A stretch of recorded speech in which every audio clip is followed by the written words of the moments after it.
తాకట్లో ఉన్న మీ బంగారాన్ని విడిపించి ఆ రోజు ఆన్లైన్ రేటుకి కొంటాం. Sharma gold company. నమస్కారం, వెల్కమ్ టు సుమన్ టీవీ. నేను గీతాంజలి. ప్రస్తుతం మనతో పాటు భారతీ శంకర పీఠం వ్యవస్థాపకులు, ప్రముఖ ఆధ్యాత్మికవేత్త, బ్రహ్మశ్రీ అన్నవరపు తిరుపతి మూర్తి అవధాని గురువు గారు ఉన్నారు. వారితో మాట్లాడదాం. గురుగారు నమస్కారం అండి. ఓం శ్రీ మహాగణాధిపతయే నమః. ఒక్క పరిహారం చేసుకోండి, మీకు గృహయోగం వస్తుంది. ఇవి చేస్తే ఖచ్చితంగా మీరు ఈ సంవత్సరం లేకపోతే ఒక రానున్న 2 ఏళ్లలోనూ ఇల్లు కట్టేస్తారని చెప్తారు. అలాంటి పరిహారాలు ఏమి ఉంటాయండి? ఉంటాయమ్మా. అయితే 32 చక్రాలు వేసినప్పుడు కానీ ఆ పరిహారం ఏంటి బయటపడదు. అలా ఉట్టిగా చెప్పడానికి లేదు. చెప్పడానికి ఏముంది, 100 చెప్తాం. అవి 5 కూడా అవ్వండి. 32 చక్రాలు వేసినప్పుడు ఆ 32 చక్రాల బలం ఎంత ఉంది, అతనికి స్వగృహం ఇచ్చేటువంటి గ్రహం ఏంటి అనేటువంటి ఆ గ్రహం ఏ ఏ చక్రంలో ఏ స్థానంలో ఉంది, ఎంత అంటే అతనికి బలం ఎంత ఉంది, ఆ బలం ఇలానే తెలుసుకోవాలి మనం. ఎంత బలం ఉంది, 50% 60% అనేటువంటి విషయం 32 చక్రాల్లో ఈ గ్రహం ఏ ఏ స్థానంలో ఎక్కడుంది, అది తనకి మంచి ఇందా చెడైందా, ఉచ్చంలో ఉందా, నీచంలో ఉందా, బలంలో ఉందా, బలహీనంలో ఉందా, పాపగ్రహంగా ఉన్నాడా, శుభగ్రహంగా ఉన్నాడా, ఇవన్నీ తెలుసుకోవాలి. వీటిలన్నిటిని తీసుకొని లగ్నానికి, అతని నక్షత్రానికి, అతని రాశికి, అతని నక్షత్రానికి మిత్రుత్వమా శత్రుత్వమా, దీని ప్రభావం ఎంత ఉంది అంత వస్తే తప్పితే అతను ఇల్లు కొంటాడా, కొన్న ఇంట్లో ఉంటాడా అనేటువంటి విషయాన్ని మనం చెప్పకూడదమ్మా. ఎందువల్లంటే ఏం పర్లా ఈ చిన్న పరిహారం చేసుకోకునే అంటే పరిహారం చేసుకుంటాడు, కొంటాడు, తర్వాత నష్టపోయేది ఎవరమ్మా? ఆ వ్యక్తి. నేనైతే చాలా మందికి ఇచ్చిన సజెషన్ అంటే, అప్పు చేసి ఇల్లు కొంటే నువ్వు, నీ భార్య, మీ అమ్మగారు, నాన్నగారు, మీ అత్తగారు, మామగారు, ఇంకో 7వ మనిషిని పిలవద్దని చెప్తా. 7వ మనిషిని పిలవద్దని చెప్తా. ఎందువలన ఖచ్చితంగా 7వాడు ఏడ్చేవాడే అవుతాడు. అంటే నీ కుటుంబ సభ్యుల్లో నీ అత్తగారింటి వైపు, నీ పుట్టింటి వైపు హాయిచ్చి ఇంకా ఇంకొక మనిషిని ఇస్తే వాడు ఏడ్చేవాడే అవుతాడు. నిన్నటి వరకు ఒకలా ఉండి వాడు వీడి ఇల్లు కొనేసాడే, ఆ ఇంటికి వచ్చిన నుంచి ఏదో కష్టపడి ఇల్లు కొన్నాడు పాపం అని చెప్పి 4 మెతుకులు తిని చేయగలుగుతాను. అది ఎట్లా ఉంది, ఓ బ్రహ్మాండంగా కట్టాడే, నిన్న మొన్నటి వరకు ఏదో సాదా సీదాగా ఉన్నాడు, వాళ్ళ ఇంటి ఇల్లు కట్టాడు, ఎంతమందిని ముంచాడో, ఇక మొదలు ఏడుపు, వాడు ఆ ఇంట్లో కడుపుండి అన్నం తినలేదమ్మా. ఎవరిని బలవతం చెప్తా, నీకు సొంత ఇల్లు లేదు, 100 మంది ఉంది అనుకుంటారు, నీకు నష్టం నీకు తెలుసుగా, నీకు సొంత ఇల్లు ఉందని. ఎవడో మెప్పు నువ్వు ఎందుకు పొందాలి? ఎప్పుడైతే పక్కవాడ మెప్పు పొందాలని అనుకుంటున్నావో అన్నిట్లో నువ్వు కూడా పాతాలని వెళ్ళిపోతున్నావు.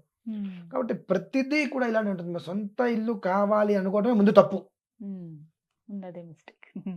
సొంత ఇల్లు నాకు కావాలి అనుకోవడం శుద్ధ తప్పు. ఎందువలన మన సంపాదన ఎంత, మనకు వచ్చే ఆదాయం ఎంత, మన ఖర్చులు ఎంత, మనం ఎంత మిగులుస్తున్నాం, ఇవన్నీ చూసుకోకుండా సొంత ఇల్లు కావాలి కావాలి కావాలి కావాలి అనేసి 100 రకాల ఆశలు పెట్టుకుని దానికోసం 10 రకాల అప్పులు చేసి 11 రోజులు లోన్ తీసుకొని 10 రకాల అప్పులు తీర్చలేకుండా, లోన్ తీర్చలేకుండా, ఇవాళ ఇల్లు కొంటే నాకు 50 లక్షలు, ఒక సంవత్సరం అయితే 1 కోటి రూపాయలు వస్తుంది కాబట్టి అప్పుడు ఇల్లు నేను అమ్ముకొని అప్పులు తీరుస్తాను. ఈ సంవత్సరంలో నీకు ఆ మిగిలిన 50 లక్షలు వడ్డీలు అయిపోయినాయిగా. 2 రూపాయలు వడ్డీకి అయితే మనం డబ్బు తెస్తాం, వడ్డీ అయిపోయింది. ఆ సంవత్సరంలో ఇల్లు ఎప్పుడు కొనకపోతే మనం అనుకున్నంత తొందరగా పరిస్థితి ఏంటి? ఇన్ని విషయాలు నీకు ఇల్లు నిలబెడుతుందా నిలబెట్టదా ప్రతి ఒక్కటి ఉంటుందమ్మా. అన్ని పెట్టుకుంటే ఒక్క ఇల్లు, అందుకే నేను ఇల్లు కట్టి చూడు, పెళ్లి చేసి చూడు అంటారు, ఇక దేనికి లేదు, ఇదొక్కటేనమ్మా కారణం. కాబట్టి ఎవడు మెప్పు కోసమో నువ్వు ఇల్లు కట్టాలని అనుకోవద్దు. నువ్వు ఇల్లు కొనుక్కున్నావు, ఎవడో మెప్పు కోసం ఎవరికి చెప్పద్దు. నెలకి 1,00,000 రూపాయలు ఈఎంఐ కడుతున్నావు, ఇందులోకి వచ్చాను ఏదో తెలిసిన వాళ్ళు అమెరికాను, ఆస్ట్రేలియా వెళ్ళిపోతున్నారు, ఇచ్చారు 30,000 40,000 ఇంటి ఏమో జాగ్రత్తగా మెయింటైన్ చేసుకోండి అన్నారు, ఏదో ఇస్తున్నాను కానీ నేను ఇలా ఉంటున్నాను అని చెప్పుకో, నష్టమేం లేదుగా నీకు. నిన్ను రకరకాలుగా అనుకుంటారు, నష్టమేం లేదు. రేపొద్దు నీకు కష్టం వస్తే వీళ్ళు ఒక్కరు కూడా మంచిని ఇచ్చేవాళ్ళు లేరు. కాబట్టి ఎవ్వరికి కూడా నీ గొప్పతనాన్ని చెప్పుకోవద్దు. ఎప్పుడు చెప్పుకుంటూ నీకు లోన్ క్లియర్ అయిపోయింది, ఏమీ లేదు. ఆ రోజు నాడు ఎప్పుడో ఒక 20 ఏళ్ళ క్రితం కొన్నాను, నాది కాదు కదా, బ్యాంక్ వాళ్ళది కదా, ఈఎంఐ కట్టుతూ అప్పు కట్టుకుంటూ వచ్చాను, రెంట్ కట్టినట్టే కదా, కాబట్టి నాదని నేను చెప్పుకోవడానికి అర్హత నాకు లేదు. అక్కడ కూడా నిన్ను నువ్వు కాపాడుకున్నాడు అవుతావు. ఎదుటివాడు ఏడవకుండా ఉంటాడు, 20 ఏళ్ళ క్రితం ఇల్లు కొన్నా ఇప్పటివరకు చెప్పుకోలేకపోయాడు అని అంటారు. అది మనకు ప్లస్. ఆ ఇల్లు కట్టుకోవటం అంటే అంత అద్భుతం ఉండాలండి. 2, ఇల్లు చాలా మందికి అవకాశం ఉండి కూడా తీసుకోలేకపోవడానికి కారణాలు అనేకం. ఇంకా అద్దింట్లో ఉంటారు, అద్దింట్లోకి వెళ్ళినప్పుడు పాలు పొంగించకూడదండి. అద్దింట్లోకి వెళ్తే పాలు పొంగిస్తే మనకి స్వగృహ యోగం తగ్గిపోతుంది, మనకు ఆ యోగ బలం తగ్గిపోతుంది కొంచెం కొంచెం. మీరు కామాక్షి అమ్మ దగ్గరికి వెళ్ళారు, హోటల్లో రూమ్ తీసుకుంటారుగా, అంటే మీకోసమే కట్టారు అది. లేదు మామూలుగా అనుకుందాం. ఆహా, లేదు మీకు ముందు 10 మంది ఉన్నారు, మీ తర్వాత 10 మంది వస్తారు. వస్తారు. సో అక్కడ మనం ఒక రోజుకి 5,000 కడుతున్నాం, ఉమ్, ఇక్కడ నెలకు 25,000 కడుతున్నాం. ఉమ్, అది ఎప్పటిది మనది కాదు.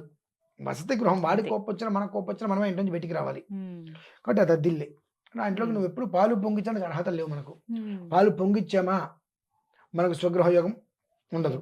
ఇల్లు ఖాళీ చేసినప్పుడు ఇల్లు మొత్తం ఖాళీ చేసినంత మొత్తం ఊడ్చకూడదండి మనం. ఉమ్, ఇల్లు మొత్తం ఖాళీ చేసేసేసి ఉమ్, బయటకు వచ్చి తలుపు వేసేసి తాళం వేసేసే ముందు ఓ ఉమ్. మూల ఏ ప్రమాదం రాకుండా కాగితాలు అంటుకోకుండా ఉమ్, చిన్న దీపారాధన ఒక 5 నిమిషాలు వెలిగి కొండకినా పర్లేదు, ఉమ్. ఆ దీపారాధన పెట్టి మనం బయటకు వచ్చేస్తే మనకు స్వగృహయోగం కాస్త వృద్ధి కలుగుతూ ఉంటుంది. ఓ, ఉమ్, ఇవి వచ్చేసరికి. పాటించాలమ్మా. ఉమ్, చాలా మంది ముహూర్తాలు పెట్టుకుంటారు అద్దింట్లోకి వెళ్ళడానికి కూడా. ఉమ్.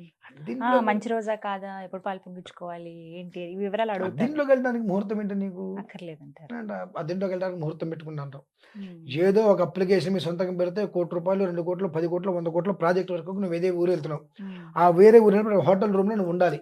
ఉమ్, నేను సొంతంగా పెట్టడానికి వెళ్తున్నాను కాబట్టి ఆ హోటల్ రూముకి నా నక్షత్రానికి తిథివార నక్షత్రాలు బాగున్నాయి ముహూర్తం పెట్టుకుని వెళ్తున్నావా? యాస్టీస్ అంతే. అంతే. అది కొంతమంది రోజు కడుతున్నావు, ఇది నెలకు ఒకసారి కడుతున్నావు. ఉమ్, కొంతమంది గురువుగారు 1, 2, 3, 4 ఇల్లులు ఉంటాయి. ఉమ్. ఇల్లు మీద అలా కొంటూనే ఉంటారు. అంటే ఆ యోగం ఎటువంటిదండి? ఇప్పుడు నేను చెప్పే కదండి, ఆ, ఇప్పుడు ఏదైతే నేను అద్దింట్లోకి వచ్చా, ఉమ్, నేను పాలు పొంగిచ్చా, ఉమ్, నా తర నాలాగా 10 మంది వస్తారు, 10 మంది పాలు పొంగిస్తూ ఉంటారు. ఆ యోగం మొత్తం ఆ ఇంటి వనరుకు వస్తుందమ్మా.